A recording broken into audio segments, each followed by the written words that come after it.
glowing box here. Oh, there we go.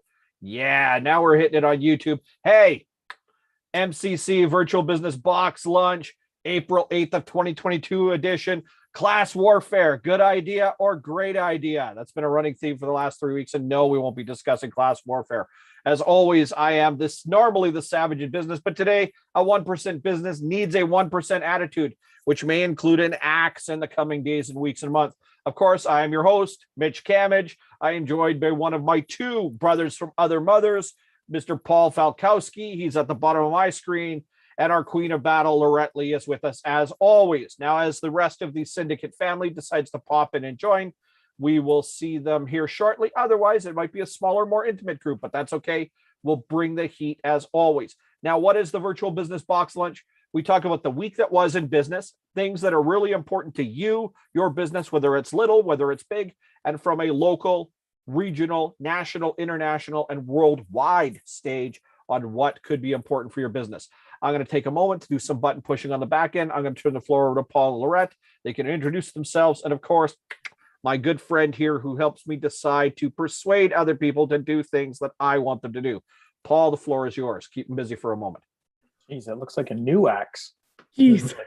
How many axes does this guy have? Yes. Wow. Yeah. I'm Paul Falkowski. I am rocking the broker of certainty today. One of the other coaches in business, Box Lunch, and with MCC. I help businesses get through the grind, get through the shit, and have other ways of conquering in their business without losing their minds. And, we've come out of COVID. Things have been moving. We've already had the first quarter close. So, first thing out of the gate is, are you reviewing how the last 3 months went? And are you preparing for what's coming ahead? We've got spring, we've got summer. This is the time that us as Canadians come out of hibernation. We're ready to rejoice, see the green grass, the warm weather, and spending will occur. So are we getting ready? Are we already deployed to, get some of that businesses that's out there? Lorette? My name is Lorette Lee from Phoenix Career Development. We create careers, we clarify careers, and we help people that hate their jobs. So very awesome. I also got a book actually on Amazon last week. That's like my huge thing. So what does it look like for your first year of business? I wrote a book so you can read my experiences if you want. So A Journey of Epic Proportions, Slay Some Dragons. That's what it looks like the first year of business. It's terrible. You're just murdering and desecrating dragons. But it's awesome. I'm in my third year now. So that's what's up with me right now. Ooh. Shannon. You're up. You're on mute too. Sorry, I am late to the game. What are we answering? Who you are, what you do. Oh, well, that's easy enough. I'm Shannon. Obviously, we've all said this already.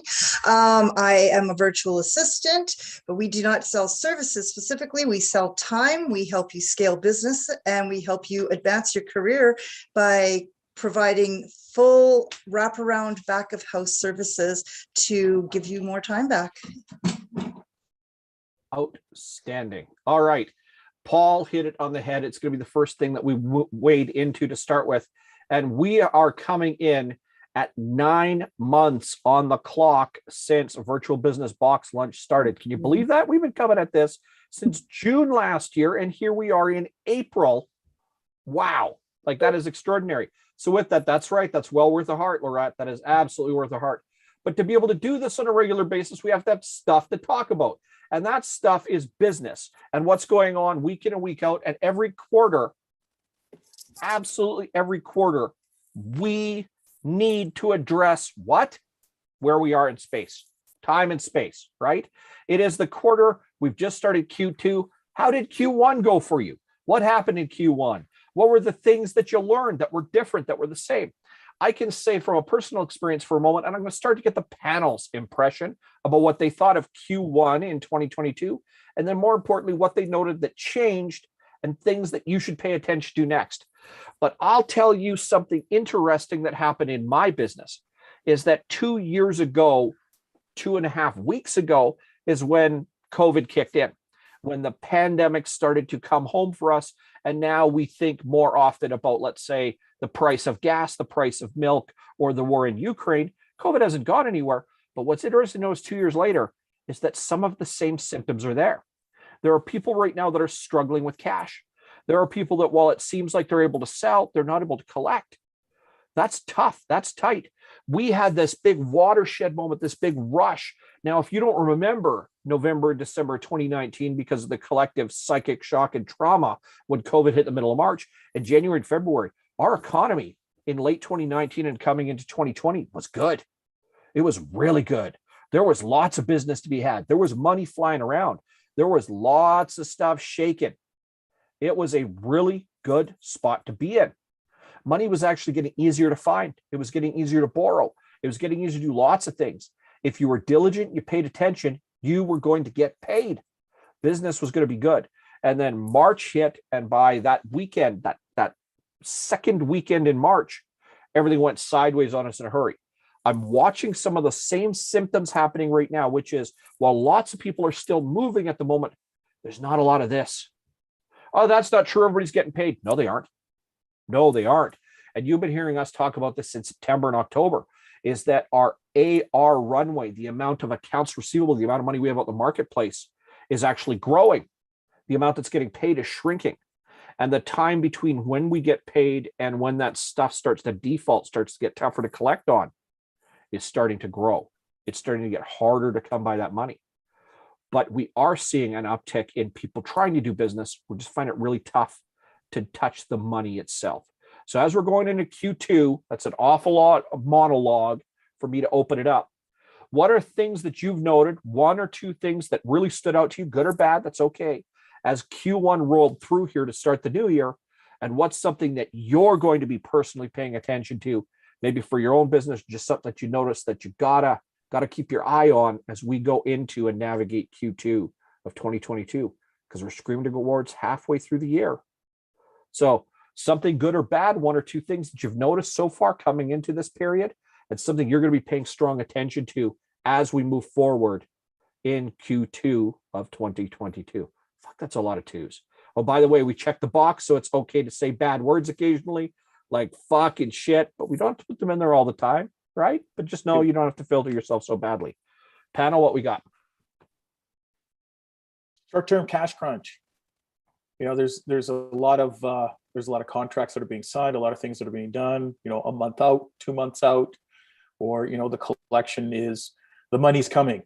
It's that delayed pay. So I'm finding a lot of my clients are in that short-term cash crunch, where, you know, they're scrambling to make payroll, they're scrambling to keep the lights on. The money is there in a long enough timeline, but, you know, they're up against the fence right now. So it's being able to recognize and see that, you know, that can happen, does happen, and is more common. And I don't think it's talked about enough, to have that line of credit, to have that cash available, to have that credit card frozen in the fridge, in the back of the fridge by, you know, the fuzzy meat type of thing. Having a different way as a rainy day fund when shit does happen. Mm-hmm. Mm-hmm. Good points, Paul. Okay.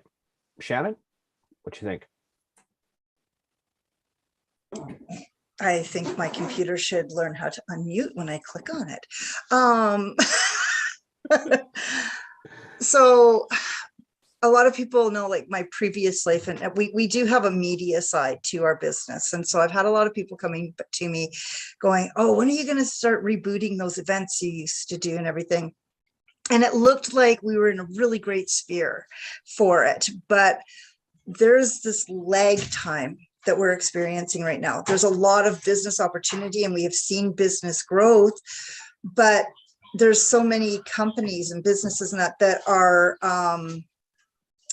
still catching up from the last 2 years. So while they're doing more business and there's more potential and it's a more positive business environment, because we're still paying off the bills of the last 2 years when we couldn't do business, we're in this like transitory type sphere. So Yeah, I'm just treading very carefully. You know, we've put out some vibes, I guess you could say, vibe checks for certain types of events, and some are coming back fantastic and some are coming back not so hot. So yeah, I'm just taking it slow, treading very carefully before I jump into expanding my services as well. And as Paul said, I'm also in that position right now because we basically sell time.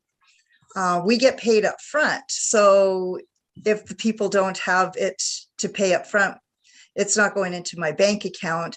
So, I mean, I'm not wasting hours doing work for people that I'm not going to get paid for. So at least that's a bonus. But at the same time, there's not as much coming in as I had anticipated would be coming in by now. So yeah, we're having to look at, you know, what are those alternative ways? Where can we branch out? Where does it make sense? And what other alternatives can we take into the business temporarily, whether it be credit or whatever, to get through and keep paying our bills until this catch up, till this elastic band, you know, kind of retracts and we can close that gap a little bit. Correct. I was very calculated to create this year. So I know personally, January, February, March, they suck. I fucking hate January, February, March. It's always desecration for me. Like, it just feels like a death when really it's January and it's a new birth, right? So it's a game. Business is a game. So my son plays video games forever, right? That's like his fun. Business, I live, eat, breathe, play in business. Business is my video game, right? So like I was super like calculated to, I'm going to do this, I'm going to do this, I'm going to do this. And surprise, surprise, I did that. I kept it simplicity where it's like, I want to make a network with 2 private institutions and I want to like have them sign up with Phoenix Career Development, right? Simple goals, hard goals, goals, goals, goals. So because February was just like for me, I had to really do some personal development work of what gets me excited when I'm not excited, right? So I got to spend the whole month of like, what gets me excited? So then I played in that, right? So I'm like, dude, I'm going to buy a van, play by the river, do some business development this year, right? That got me excited. So I'm like, this is awesome. And developing relationships, right? So it's how do you play in crap? How do you play in business? So like January, February, March is always like death month. Things are dying. If you look outside, it's like gross because we've graveled the roads and all of that too, right? So here comes the sun. Do you know what I mean? So summer's coming. By the way, I hate summer because I'm a vampire and I would rather play in the basement. That's why I work at home. You know, so like, but like perception versus reality. How do you want to play the game of business? How do you want to create the game of business, right? So like I already knew January, February, March, we're going to be stupid. So I played the game where I'm like, I know it's going to suck, but I did everything to not make it suck. So my book came out finally. I was waiting 1.5 years for my book, right? So very exciting. I really think it is. If you're tired, do some creativity. Like Phoenix Career Development believes in 7 streams of income, 7 streams of spiritual growth. If you're tired, you're not being creative. And I'm talking, you're not being creative in life, in business, in anything. So I don't know if I answered your question, but that's how I played my first 4 months. Absolutely. I'm asking for feedback from people because we are just people at the end of the day. We are just business owners. We are just entrepreneurs. We are just. We need money to buy food and groceries and keep a roof over our head. We need people, vendors, partners, and customers or clients to be able to pay or provide that money or to give us things that we can instead translate to other people. We need opportunities to do it. We need some form of audience to get to. We're all subject to the same conditions. And yet, if we hear and see similar things or hear and see similar outcomes or hear and see similar attitudes or impressions. Now, whether that impression is totally emotive in nature or whether it is practical, pragmatic is irrelevant. Chances are, if enough of us feel it, everybody else is feeling it too. That's a really important distinction because how we feel in business has such a massive effect. So I want to talk about money for a moment, more particularly profit. If people are having problems with profit, then what do they have to do about it? It's not just gross sales and revenue, of course. You can change the way you look at money. You can change the way you're going to make money. You can change your rate of pay. You can change what the amount is attached to the business, etc. All of these become really important for businesses to consider, not just if I get 100 people instead of 90 people, then I make more money. So profit is tough. Profit is really tough, and yet profit is the part that is challenged immensely for us to be able to get done right.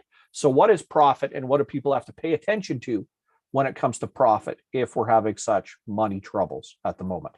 How do we make sure that when we make what money we can, that we're going to hold on to it at the end? I'll jump in because nobody else is. I think, I don't know if this is probably not true for a lot of businesses around the globe, but in Alberta, we are used to prosperity. We're used to just being able to write a check and pay the bills, and that's not the reality right now. I think we all need to do massive audits of our companies. It's been proven now that, you know, there's a lot of roles that can be done where you don't have to come into the office. And if that can be done and that makes sense for you, why be paying all the overhead on insisting that they're in the office, right? If you can contract consultants or third-party people who can do the job just as well or even better than an in-house person, save yourself paying those taxes unnecessarily and subcontract. There's a whole bunch of different ways that we can do this. Now, we can't combat inflationary rate. You know, that's going to keep going up. We can't, you know, fight the gas at the pumps and that sort of thing. But if we have a more conscious workplace, you know, perspective about our workplace, we can reduce how much we're using those things and still be productive and still scale our businesses and create more profit, like more revenue and more profit for ourselves. I think we just have to get out of what we're used to, what we're comfortable with, and we need to start finding those other ways of doing business that just makes sense, to cut those costs and get better value for our dollar. The glass ceiling is a thing. When you break the glass ceiling, money rains. And that's just a fact. And it really is the architecture of money. How are you treating money? How are you playing with money? I have like 4 different accounts that I'm just like, I'm gonna put money here, here, and here, and here, but they're calculated. So one of them is just to bless people. I have one where I'm just like, I'm gonna put $25 in there because I know I'm gonna spend it and give it to other people. 10% of my money goes to blessing people, because that means, hey, I have enough money to care about other people. That's a mindset switch, right? One of them is like an accounts to play. I'm going to put money in here just to spend frivolously. I'm going to have one to save. I'm going to have one for like paying my bills. And then, you know what I mean? Like, it's okay to diversify your money and have set areas to put them. So that's how I do it. And another thing is ask for money. Because like 3 times this week, one of my clients gave me a direct deposit and it just never showed up in my email. So like I was waiting for it. He's like, I already paid you. I'm like, okay, I'll wait until tomorrow. Didn't come. I'm like, I don't know what's going on. Like, you know what I mean? It hasn't come to me yet. Can you resend it? So it's okay to ask for money when you've done an amazing product. So like, hey, I haven't got paid yet. Can I have some money? Like, you owe me. It's okay to be like, you owe me money. Can I have it? When are you? And like set up, talk about money, set up payment plans as well. Shane, you're coming in a little late. We've started off by talking about class warfare. Good idea or great idea? No. We're talking about profit. More importantly, the way we view money, how we look at money, and what we've got to do, because the first quarter, there were things to note. And right now, while business seems like it's picking up, money is also still pretty tough for people to come by. So we want to give people an idea, perspective on profit and what they should be doing to pay better attention, keep a little more money in their jeans, or make a little more money. So that's can you guys hear me? Yeah, I just want to make sure. Okay, cool. When we're talking about profit, we're talking not just necessarily about, you know, revenue minus cost of goods sold profit. Profit is also considered time and energy. How much effort are you putting into versus how much are you getting out of it? when we're discussing finding that money or getting that money, as Laurette was talking about, and asking for it, asking to be paid, how much effort is it taking you to collect that money? Now, what are you doing to make sure that either there's an automation in place that automatically collects? So are you doing ACH payments with your clients, or are you having to issue an invoice and then process and then chase if they're not actually paying on time? Profit is a thing. What services are you offering and how efficiently can you offer it? That's where your margin is going to come in and play, and see your cost per iteration go down to generate the same amount of revenue. What am I doing to approach that? Rock solid processes, and also being clear about it with your client base. This is what we're doing, this is how we're going to complete it, and this is when you're going to pay me for it. So clear indication of the transaction and the cycle, so that everybody's on the same page. And if they're not, then you have course of action to be able to collect afterwards. But yeah, profit is a fun place to talk about. Okay. If businesses are looking for a profit center, and businesses are considering making more money, and we all like to make more money, what should businesses be considering with what they're charging right now? It's a profit, and we're focusing on profit for a moment. What should businesses consider with profit? I hear almost daily, should I give a discount? I hear almost daily, should there be deals? Should there be percentages? Do I raise my price? You're insane to raise your price. Raising my price is the best thing I ever did. If you're a consulting business, double your price, half your customers leave, you still got the same money, but you got more time. There are a million attitudes for people to take when it comes to money and what it is. And after all, your value is what equates to the amount of money people will be willing to spend. If people perceive your value to be higher than what the dollar price is on the sticker, people will pay the sticker price without question. But businesses need to be a little smarter, a little sharper. And how else can they consider just generating more money or being more inventive with the way they put profit together in the first place? I think a lot of it has to do with human nature and perception, right? Coming from a business owner's standpoint is, how can I do that? Because I feel like I'm going to end up losing more business than I'm bringing in. So I'm scared to actually raise my prices on that side, where, just like you said, Mitch, by running the numbers, if a third or half of your clientele left, and depending on how high you're raising it, you could actually get half of your time back and still be making the same amount of money. So if you did create that time space, what could you do with that extra 4 hours a day? What could you move into? What could you expand? Because you're making the same amount of money. But I think the big thing, the root is what does your accounting say?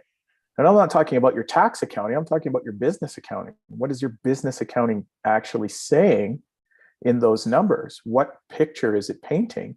And where maybe that you've forgotten that you've signed up for, certain amount of subscriptions and you haven't used them. So it's do a business audit on what you're spending, seeing what you can cut, seeing what you can trim, seeing what you can even cut out, because that goes directly to your bottom line. That keeps cash in your account. And that's what I'm looking at, is not how much actual physical money is in that account that isn't spoken for. Mm-hmm. Yeah, it's not how much you earn, it's how much you keep, right?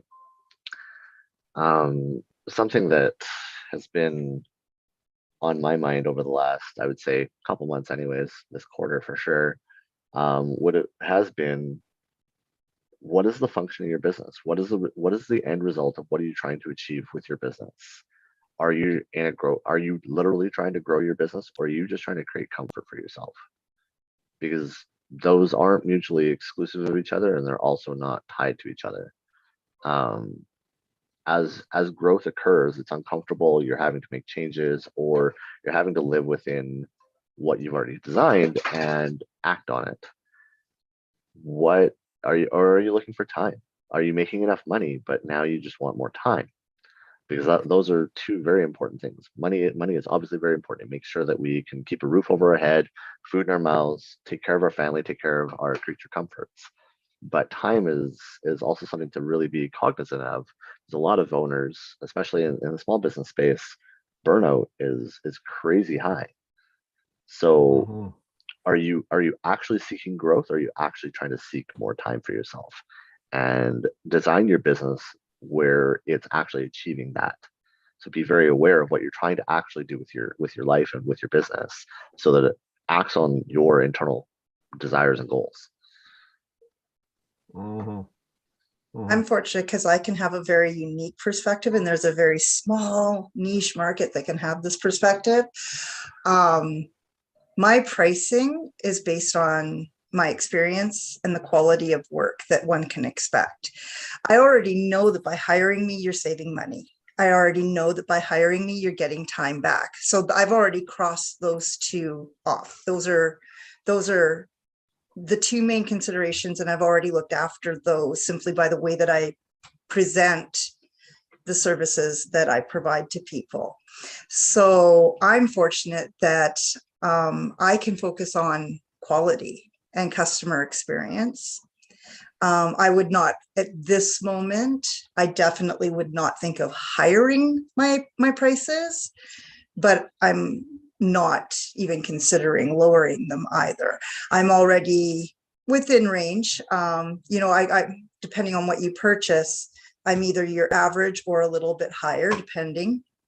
But I know that it's worth it because I know what you're going to be getting back out Mhm. of that outsourcing. So I don't have to, for my business, I don't have to look at it necessarily as a cost because I already know the value, right? Mhm. And I already know that you're going to have more time. I already know that you're saving money because I'm paying my own insurance, my own taxes, my own benefits, my own, all of that stuff. All you have to do is, like literally all it is some ink on a piece of paper and all of your stuff is looked after. So I've already checked all those other boxes. So I'm fortunate that I'm in that small niche market where I can focus on that quality and that value and not on, how much you can afford to pay per hour. Because if you're saving $1,000, and I'm charging you $600, you still got $400 in your pocket plus whatever hours that it didn't take you to do that work. Mhm. I raise my rates again. Like January, February, March, I always do cheaper because after Christmas, no one has money. I just personally, I always January, February, March, my rates are cheaper. But like again, my book, I just created residual income. So I recommend how can you make money doing one thing and then over and over again, right? So now I have a product that's cheaper, but it introduces you to Phoenix Career Development. It introduces you to me as a person, right? So it really is like understand your value, have lots of low hanging fruit, have lots of offers, right? And then like there's a type of person. So like there's people that are like, you know what, Lorette, I can't afford you January, February, March because Christmas, but I'm like, I'm raising my price in April and it's like a good raise, right? They would rather wait for my prices to get raised to work with me later on. And I'm like, that's on you. But lots of times I work with clients where they don't want the deal. They want to pay more for better service. So like I'm okay with offering an exceptional product. Like my clients can make 5 times more the rate of pay working with me. My clients can finally get 7 streams of income, 7 streams of spiritual growth. But it is like, what are the products that you offer? Do you have a low, medium, and high offer? And I do. So that's what I would say is, what are you offering? Ta-da! You can make money in 3 Mm. different ways. Diversify how you make money. Mhm. Mhm. Bravo. All right. What is an acceptable price to pay? Now, let's just take our individual services for a moment. What do you think is an acceptable price right now? What do you think people are willing to pay compared to maybe what they do pay? And then after that, let's talk about things like cars, houses, refrigerators, computers, doesn't matter what it is. What is an acceptable price in our current market? What are people willing to pay? What are they willing to pay for your services? maybe compared to what it's worth. And what is something that we're seeing right now too, because our economic understanding, big words for a moment for little things about value and the price point we'll put on what we've got. That fluctuates based on both the global and our regional economies. There are always going to be people with money. There's always going to be people without money. But the divide between those two is usually filled by a bunch of people that, well, either lie to themselves about money, are willing to lie to themselves about money, or maybe have just enough to have a more comfortable lifestyle. We could use references like middle class and God knows what else. But the reality is that there's used to be a bigger gulf between the have-nots and the haves, with people that were kind of trying to make it from one place to another. That middle section is dividing less, and those lines are coming closer together where it's almost have or don't and very little in the middle. So price becomes something that we either have to be conscientious about, or our positioning on value has to be ridiculously high. So what are people willing to pay for what you've got right now? Do you think it's enough? Do you think it needs to be more? And where do you see that going through the rest of this year? And to our 71 live viewers right now, thanks for joining us. As a business owner, it's always more. Come on, No. value. You're always pushing the envelope to get more on that side. But it's also, what area are you positioning in? Are you considered a luxury product? Are you considered a value product? A lot of it is how you're positioning yourself and how you're branding yourself to that marketplace. And, to some extent, geographical location as well, right? What is the average person making? Interesting stats are people in, millennials in Ontario won't be able to buy a property. It's literally priced them out of the marketplace. Whereas they can come to where we are here in Alberta, and with their down payment, they can buy a small home, basically cash on that side. So, we're starting to see movement again, thanks to work from home, so that people from larger centers where it's really expensive are moving to smaller centers. So we're still seeing that. So, and it's not necessarily, getting more money, but am I moving towards value? Can I move my operation to a different country, to a different place? Or can I have more workers in different places to bring my expenses down on that side? So I think it's a trick question, Mitch. There's so many dynamics, so many different moving parts on that. It's like, it's where are you at? What industry you're in? How have you branded yourself?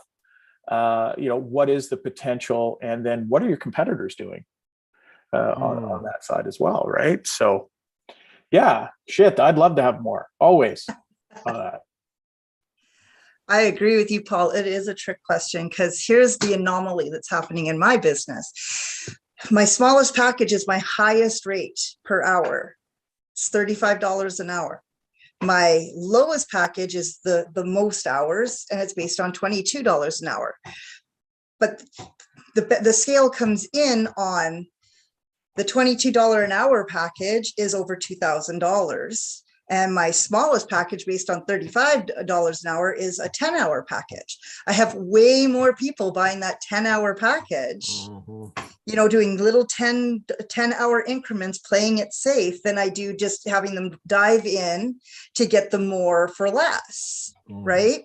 And you try to explain to them, even if you went up one more package, you could be saving $100 a month.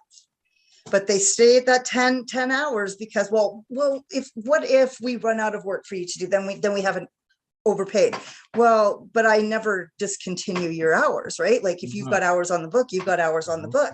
But they don't want to put that $2,000 out of their pocket. They'd rather do $350 every 2 weeks, because it fits into when they're getting paid, it fits into a smaller budget. And if they do panic and think that it's getting to be too much, they can cut it off. Yeah. Right? They're getting the same amount of quality, and they could be getting a lot more done at that bigger package, but they're doing these little 10-hour, and they don't, because it's that smaller amount, they feel like it's more digestible, even though it's actually costing them more.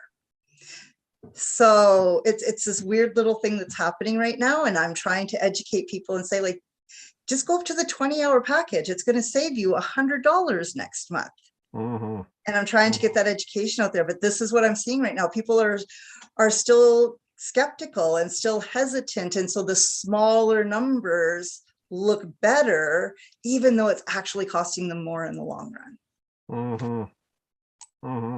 Bravo. Yeah, your bulk pricing, right? Yeah. So you could go down to 5 hours at $40.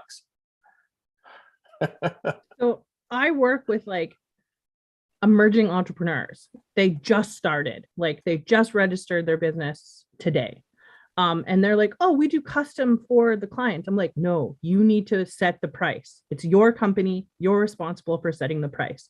So like, that's a new language. Do you know what I mean? When you're in control and you tell someone, this is how much my product is worth, the game is now played differently, right? So as an entrepreneur, you actually play the game differently. You're setting the game, right? And so that's a different concept for most people to begin with. So you suck at the game. Most entrepreneurs suck at the game their first year. And so I found my first year of business, it was almost like a cocky game of, it's $900. And it felt weird the first time. I felt weird the second time, the third time. But I'm like, you know what? It's actually worth $1,600 to work with me one-on-one for the 10 classes. But like if I'm teaching in class where other people are around, it's $900 to work with me one-on-one. It's $1,600. But I had to practice that for 3 years to even make it feel comfortable. So you have to, like my clients are like, I'll just pay, like we'll make a custom package. Never make custom packages. Have a baseline for your company. This is worth this is worth this, and this is worth this. And exactly what Paul said earlier, have the value behind it. So like for me, career coaches are a dime a dozen. My competitors are free. You could go to like tons of places, OSP, McBride Career Group, free. So like I had to like really understand the value of my company. I am not a career coach. I am not a dime a dozen. I went to education. I have my career development practitioner. Like that's what you call me, is a career development practitioner.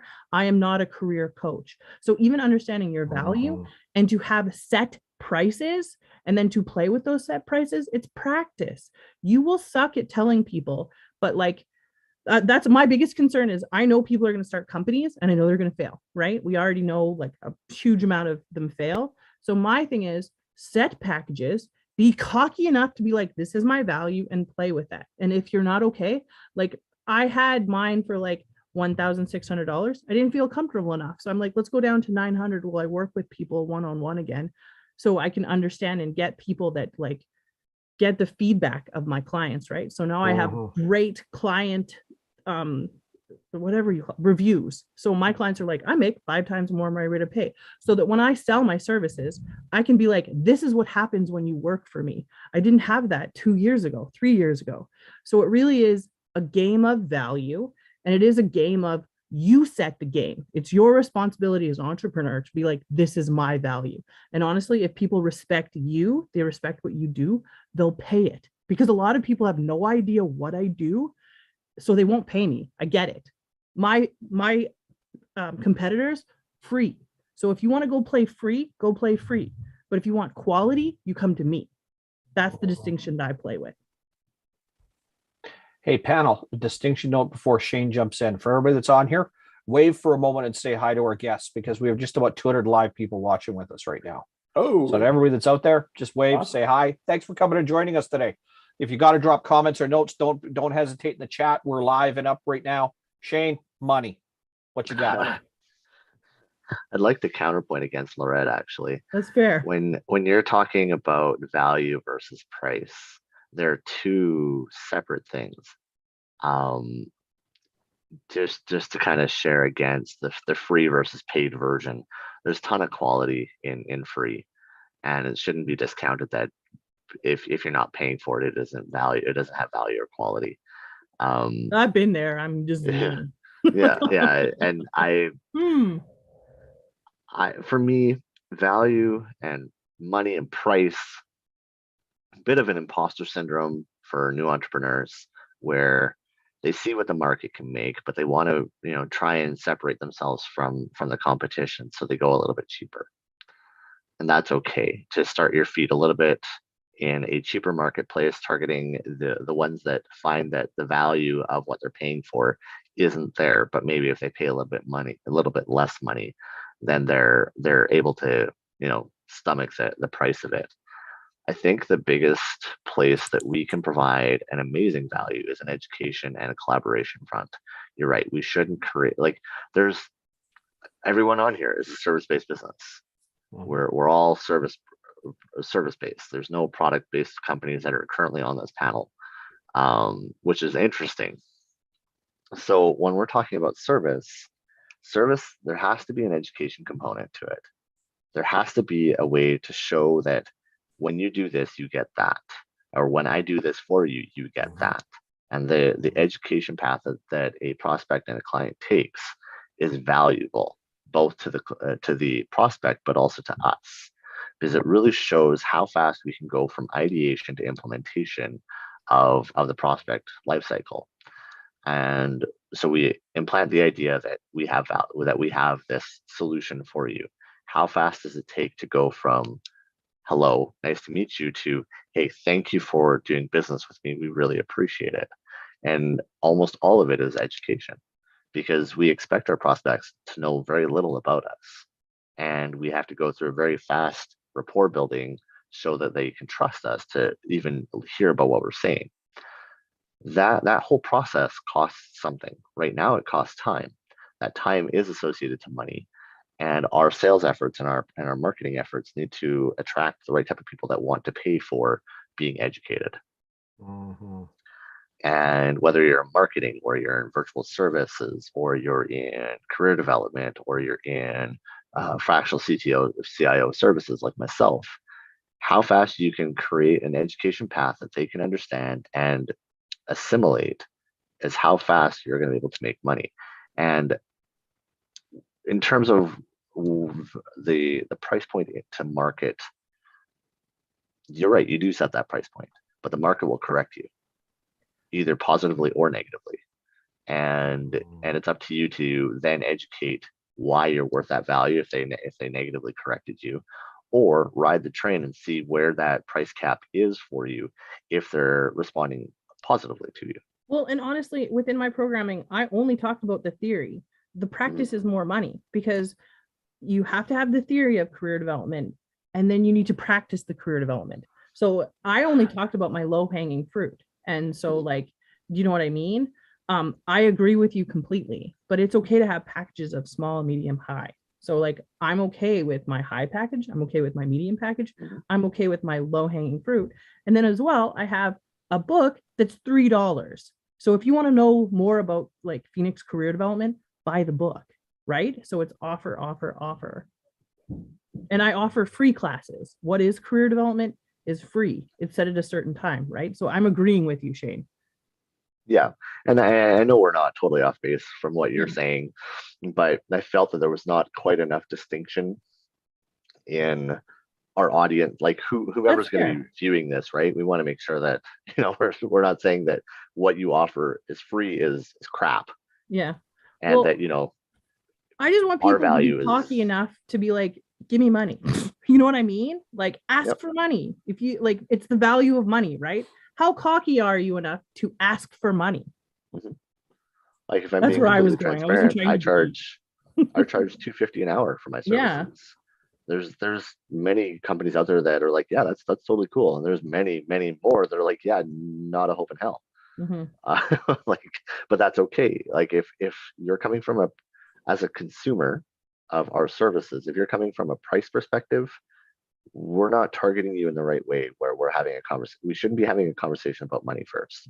No, we should be having a conversation about value. We should be having a fit conversation. Are you even the right type of person to be working with us, with our services? And what do you actually, what does the end result look like for you? What is it actually attracting you about what we're doing, and how can we help you best?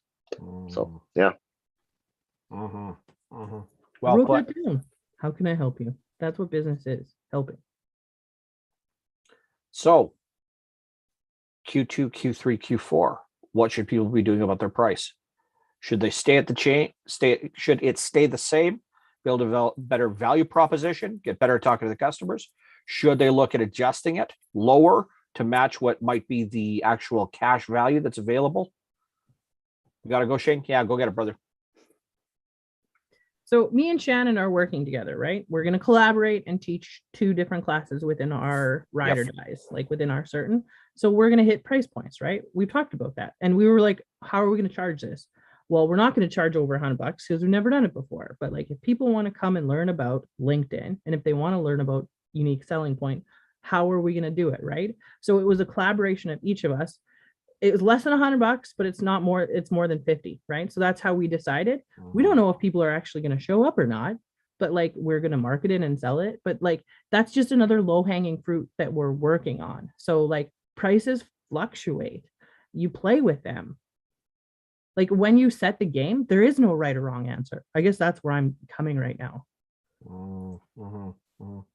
So yeah, as Loretta is saying, in certain spheres, you can look at that. It's like marketing is literally nothing but a series of tests, right? We never have our marketing nailed down. Algorithms change, aesthetics change, you know, things influence our perceptions and our perspectives of things. So in marketing, it is a continual test site. That is all it is.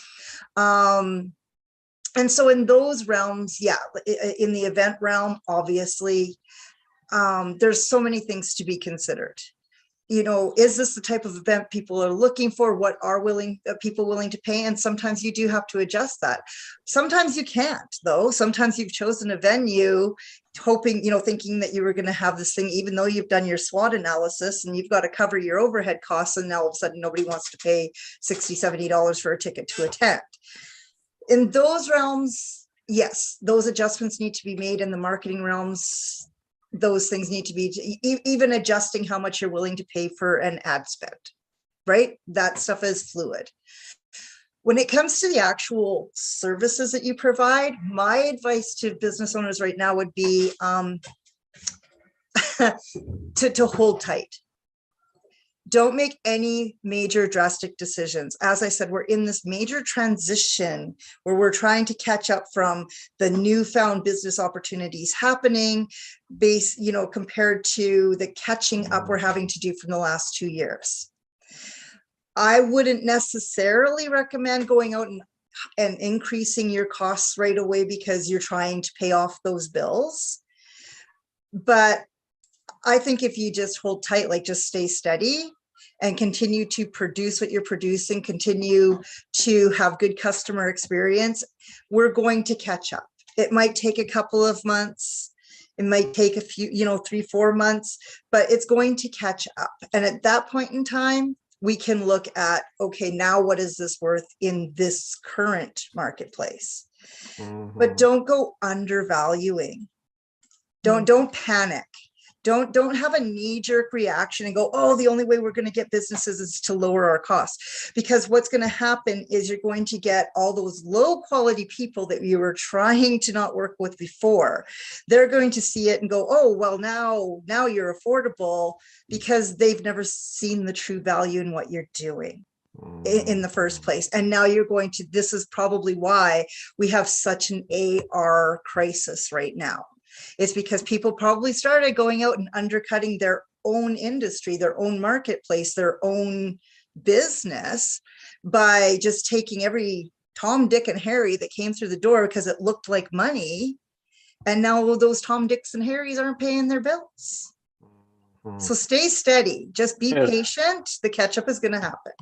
They're truly dicks. Yeah, exactly. Right. It's 80-20, right? 20% of your clients are going to cause you 80% of your headaches and eat up all of your time. So it goes back to accounting. Maybe you're not accounting numbers. Maybe you're accounting your clients, going, these are the dicks that I don't want to, they're sucking all of the time out. There's the productivity, it makes it a chore to come to work. This is not what it's all about. And maybe it's time to cut bait with that 20% and run with your good clients on that side. And I'm a believer in, let's build this out. Let's build this model out. Yeah, we're not able to do a big increase, but can we do a 2% increase? Can we do a 5% increase? Kind of like what you're doing, Shen, with your your shorter packages, right? They see you're making more money on them, and you're trying to make your clients see that. But right now, the smaller amounts make sense. So even increasing your prices $5, $2, $1.50, something like that, and if you can get them used to that. Oh, Shannon's increase is coming. This is, every 2 months.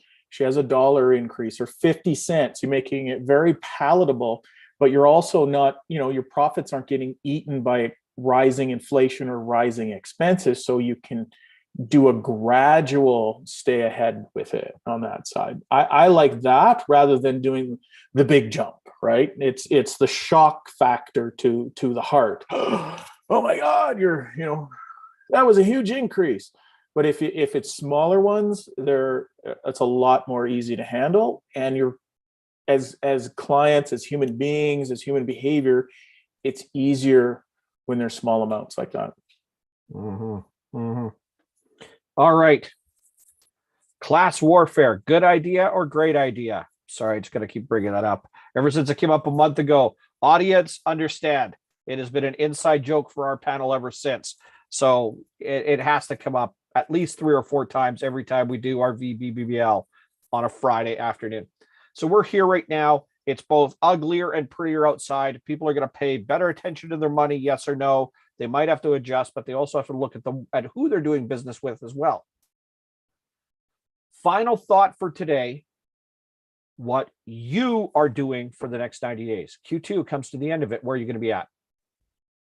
Lorette, you're up.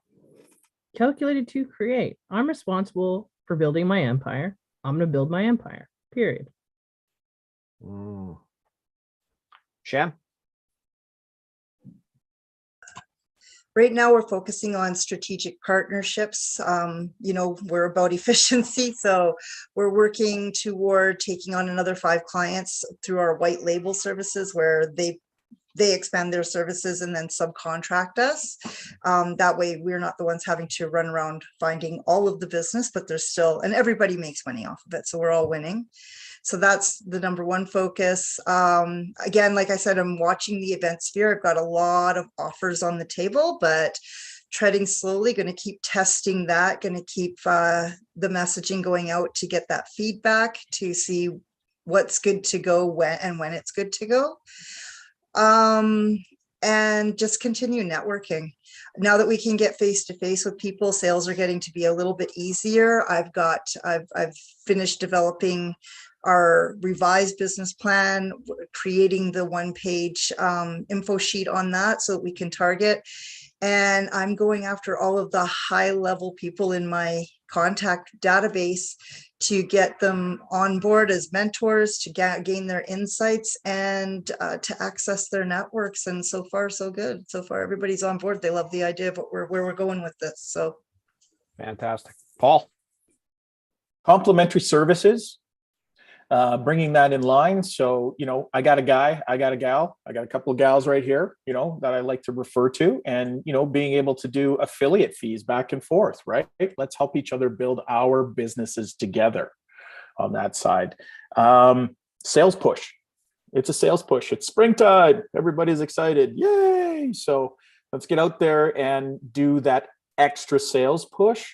And how can we provide that appetizer or that little taste for somebody to get in? So, we've been throwing around group coaching, get in at a smaller price point, bringing some people in. What exactly is business coaching? I hear about it, but I really don't know. So it's the opportunity to come in, understand what it's about, see how everything works on the inside and how it can help you in your business. Mm-hmm. Mm-hmm. And as a last general recommendation, let me offer this to everybody out there in our audience. Money is the fuel that goes in the gas tank of your business. Without it, you are screwed. So making money is not a crime and it is not terrible. Making money for providing a good product or a good service is not the reason for business, it is the outcome. Have your price set appropriately. What you hear week in and week out, whether it is spoken directly about or inferred, and in the case of just the four of us on this panel today, surround yourself with really good people. They don't have to be in your business. They can be complementary. They don't have to be anywhere near your industry, but having resources in people is going to help you in the long run making more money. People that can help you to figure out price, to understand value, to give you some perspective or feedback on what your clients may be seeing, feeling, or experiencing, and telling you when you are a complete dumbass what you must change to do something better. Again, we joke every week and I'm holding up the shiny sharp crap, but let's not beat around the bush. Your competitors, your vendors, your partners, and your employees don't care as much as you do. They don't. So when you find good relationships that are willing to invest time and energy or answers, it pays for you to, one, listen to the advice, and two, reciprocate. That is the trade-off that doesn't cost money for having good proximate partners, good employees in your business, vendors that'll tell you what you should really consider when it comes to price because they know their product better if you're selling something. And go back to your regular customers, find out if they're good with what's going on, ask them if the dollar value matches, and get them to help you bring in more customers. If you don't do these behaviors, you're literally leaving money on the table, and your competitors, without realizing it, are bringing sharp objects for you. They're coming with knives and axes, and they're going to take your stuff away. If all you do is have one price and one product, you're going to get eaten. If you have two prices and two products, you're going to get eaten. You need to reevaluate and perhaps reinvent. Fred's like, 7 streams. We know, we get it. You need to get a shirt, by the way. That's what you need to do. You have to have your price match what the value is. You have to have the value exceed what the price you ask for in the marketplace, so you have room to inflate your price when the market says it's willing to pay more. You have to ask your customers what they think about your service. You have to be unafraid to ask them for more money, and you have to be unafraid to ask them to help you find more customers. If they're happy, they will bring more. And for the love of God, get something sharp, because your competitors and your enemies are coming for you, and be prepared. They will come for you when you least expect it. They will be created inside of your business in the form of partners and employees. They will be vendors that change the deal that you've got by going to somebody else. It is the nature of business and life. Get your head screwed on straight about money. Understand how you profit. Make sure you get paid. Do good deals with good people, and ask other people for advice. Then maybe you don't have to pull out the sharp stuff as often as you normally do. Paul, Lorette, Shannon, Virtual Business Box Lunch, April 8th, 2022, in the can. We had a couple hundred people joining us live here today. And for the live audience that's still with us, thank you for coming and joining us on a Friday afternoon. We hope you found this entertaining, but more importantly, informative, and it makes you smarter at being able to do business. My brother from another mother, can't do it without you. Our other brother ran away to the mountains for a week and thought that was a good enough excuse to not show up. We'll take the piss out of him later. We will not be here next Friday, as that is Good Friday, which means whether or not you are Christian or have the belief, you should take a Good Friday to spend time with family and friends. Pause, reflect, reset, eat something you're not supposed to, enjoy time with people, and get back to it after. We are going to see you in 2 weeks' time. Why 2 more weeks? Not in a week's time, not on the 15th, not on the 22nd, on Friday the 29th, because on April 22nd, our marquee event, Dream Live event, goes live digital on the Glowing Box. Tickets were in the chat. You can find us all over the place. In fact, you'll find the video on our feed. Like and subscribe to the channel. Check out that video. Click it. Tickets don't cost much. Why? The value far exceeds the price point to get in there.